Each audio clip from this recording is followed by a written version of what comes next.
This video is sponsored by Squarespace, but I'll tell you more about them later. Hi, I'm Jono, and if you're new here, I do pencil drawings.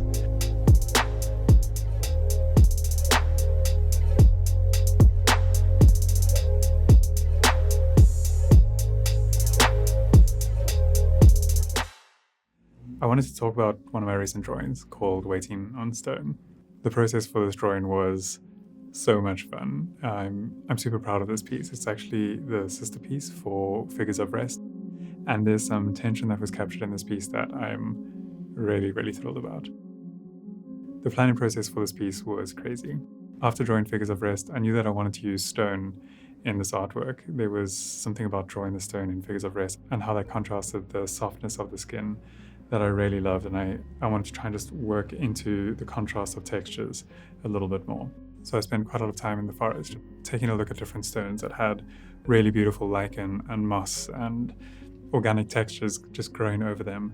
And so I wanted to try and find a way to incorporate that. I also really enjoyed the idea of stacking rocks on top of each other and having almost this precarious balancing act going on. So the idea slowly started forming more and more. When I was a kid, I used to really love balancing rocks, and it was always really hard, but the thing that I really loved about it was sometimes when I'd be able to balance a rock on another one, and the only way that those rocks could balance was the counterweight of them. So if you took the one on top off, they'd kind of crumble down. They needed each other to try and balance that center of gravity. So I wanted to try and incorporate an element of that in this piece, having this kind of off-centered element to it, this precariousness to the balancing of the rocks.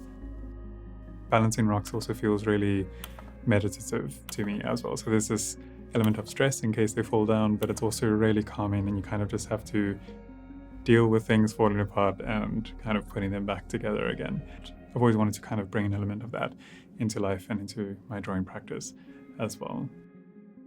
Shifting over to the figure that I wanted interacting with these rocks, I thought of referencing that meditative space would be quite special as well, but I didn't just want a solid figure.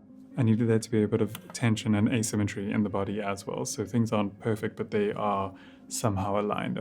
And I really love trying to depict that kind of moment. So going into the reference shoot for the figure, that was a whole lot of fun. We got a bald cap from a special effects shop and quickly learned how to apply those, put that on with Gemma and Katie's help, and it actually looked really, really good. And so I was bald for a while, and those shots came out really well.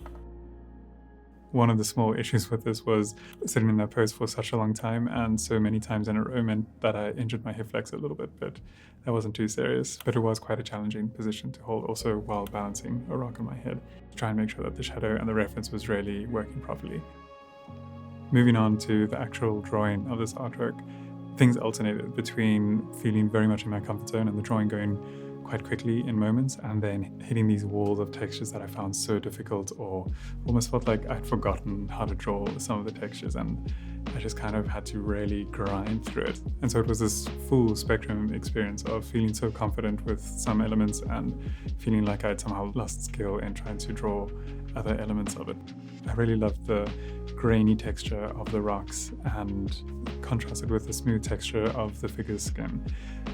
Drawing the rocks texture was really challenging. A lot of the time, I'd drawn rocks quite a long time ago in an artwork called A Fine Balance, and I remembered this taking ages. It took such a long time. And so that was kind of the reference still that I had in my head for what was going to be happening here. But what ended up happening was I'd put a light coat of graphite over the rocks, and I'd be building up the volume using the shadows and the highlights so I'd have its shape roughly captured. And then for those smaller details and those accents, I just started letting my eraser roll over the graphite, and I'd shape it into some strange shapes and just kind of play with it and let the eraser dictate a lot of the textures. And that felt really cool. That felt like a conversation between myself and the tools that I was using, as well as the medium.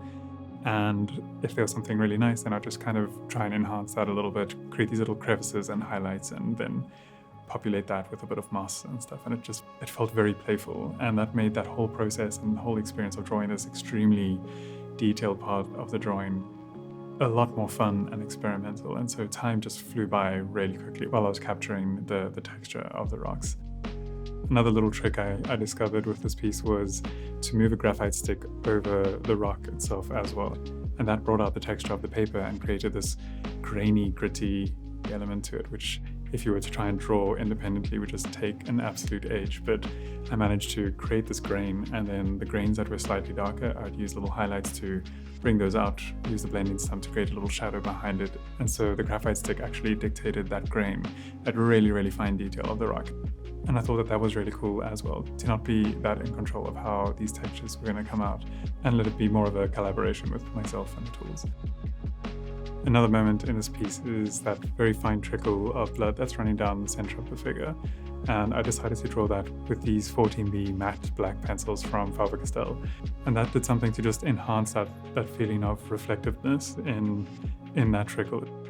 It's an actual different texture to the rest of the drawing, and it's non-reflective. So there's this punctuation mark that's running through the piece that's really, really strong. This has been one of my favorite drawings. It's a huge gift that I can have prints made and I can keep a version of this for myself, because letting this go was really quite heartbreaking. But yeah, here's a bit of how the drawing all came together. Before I go, just a quick word from this video sponsor, Squarespace.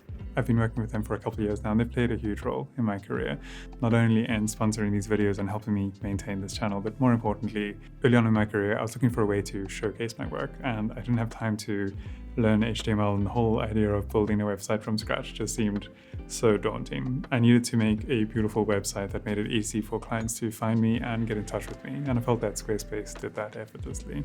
I never had to patch or upgrade anything.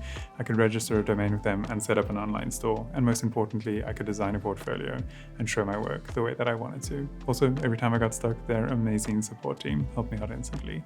So if you're looking at building a website, give Squarespace a try, and if you decide that you love them, use the soft code and get 10% off your first purchase. I hope you guys enjoyed. Leave a like if you did. It helps the channel out in a huge way.